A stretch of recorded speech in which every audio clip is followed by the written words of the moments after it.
President Trump will host Israeli Prime Minister Benjamin Netanyahu at the White House in just a few hours, and the president is pushing hard for a ceasefire in Gaza. Here's what Netanyahu had to say about it.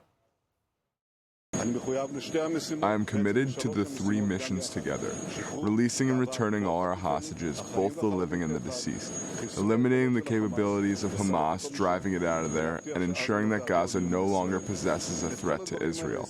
We are working to achieve the much-discussed deal on the conditions that we have agreed to. Senior White House correspondent Peter Doocy. Peter.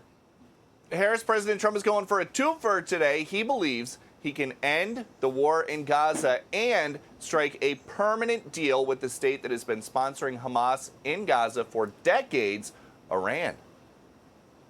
But we're working on a lot of things with Israel, and one of the things is probably a permanent deal with Iran. In other words, they have to give up all of the things that you know so well. They confirmed that. Every bomb hit its mark perfectly, and they would have to start all over again at a different location. This one is, the word I used was the correct word: obliteration. So today it's Trump and Netanyahu. Tomorrow it's Speaker Mike Johnson and Netanyahu. He dismissed the House after they successfully passed the big, beautiful bill, but decided to stay back in D.C. just for this. And there are various reports that Netanyahu is going to meet with some Democratic lawmakers while he's in town as well. But so far, Democrats on relevant committees have been extremely critical of the way Trump and Netanyahu have addressed winding down this war. Part of why people sort of on the fence voted for Trump is because they're like, well, we do have too many wars, and he says he's going to stop them. He's not bringing peace in the Middle East, for that matter, despite everything they talk about. Their wars continue. The war in Gaza continues. But crucially, Trump made decisions when he came into office that have prolonged this war. For the record, the historical record, Joe Biden didn't end the war either, and he was the president for more than a year after the October 7th attacks. Harris. That's what we call a receipt. Peter Doocy, thank you. In focus now, Danny Danon, Israel's ambassador to the United Nations. I am feeling hopeful in the sense for the families of the hostages, the 20 living that we know of in Gaza held by Hamas. When I hear the president say, he wants obliteration, he's looking for that, and then talk about a permanent deal somehow with Iran, what are the hope points right now in negotiations that you see? Well, there are a lot of hopes. First, we are grateful that the Prime Minister is coming for his third visit, Harris, within 3 months into the White House. It showed the strength of the bond between the two leaders and between the nations, and we are grateful for that. And we have to reflect on the achievements that we accomplished together when we fought against Iran. It was amazing. But now we have to look ahead, what we do with Iran, what mechanism we build with diplomacy, in order to make sure that Iran will not be capable of doing it all over again. So that will be the first issue to discuss. And for sure, the hostages, almost 2 years, 50 hostages still in Gaza, 20 are still alive. We want them back. There is an offer on the table that Ambassador Witkoff put forward. We said yes, and Hamas is still playing. They said yes, but, and now they start to renegotiate it. So what is the but? What does Hamas, bloodthirsty, savage beast killers, what do they want? What more? So now we're talking only about a partial deal that will allow us to receive 10 of the hostages back and few more bodies back to Israel. But they demand more. They demand the full withdrawal of the IDF. They want to make sure they can rebuild their capabilities. And that was not part of the deal. So we didn't say no completely. We sent our top advisors to Doha to negotiate the agreement. And hopefully, with the pressure of President Trump and the negotiators, we will see this partial deal come through. All right. So I've heard you say it again. Deportation of Hamas would be part of a deal that perhaps they could go for. What in the world does that mean, and who would take these people?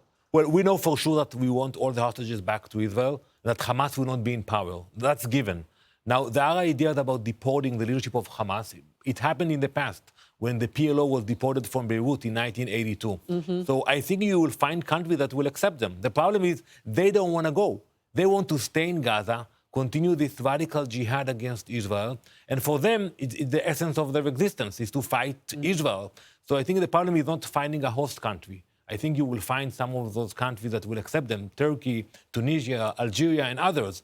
The problem is to convince Hamas leadership that they have two options, either to leave or we will get to them. All right, I have to ask, because that says a lot about those countries who would take these people. So is that about money? What is that about?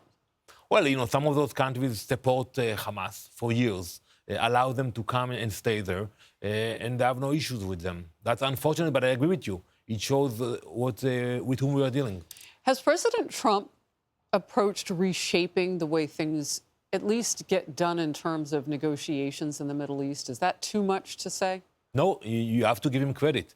And by the way, I don't know if the committee in Oslo is watching us about the Nobel Peace Prize, but I think he should deserve the award in this coming December because he brought peace to the region by attacking Iran, and now we're negotiating the deal with the Iranian. So he is a man of action.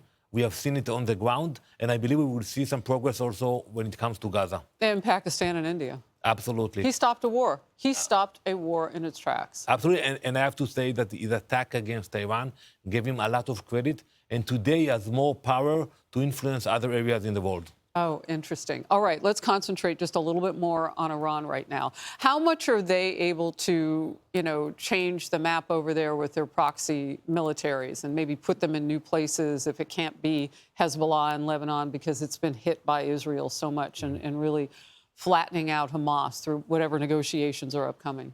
So first of all, the proxies are much weaker. Look what we did in Lebanon with Hezbollah, with Hamas, but they still have the Houthis in Yemen.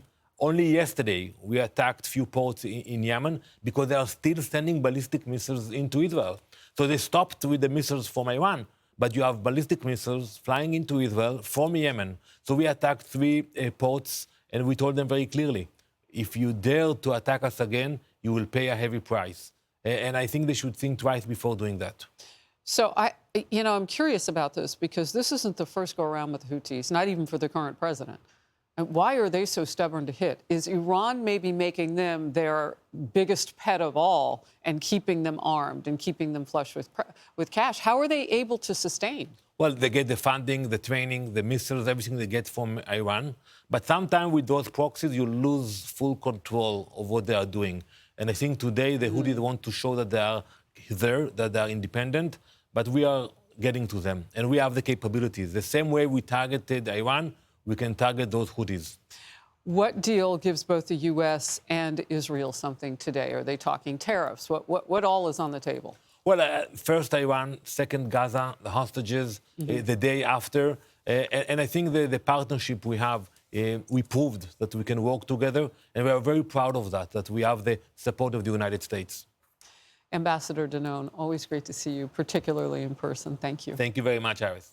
Hey everyone, I'm Emily Campagno. Catch me and my co-hosts Harris Faulkner and Kaylee McEnany on Outnumbered every weekday at 12 p.m. Eastern, or set your DVR. Also, don't forget to subscribe to the Fox News YouTube page for daily highlights.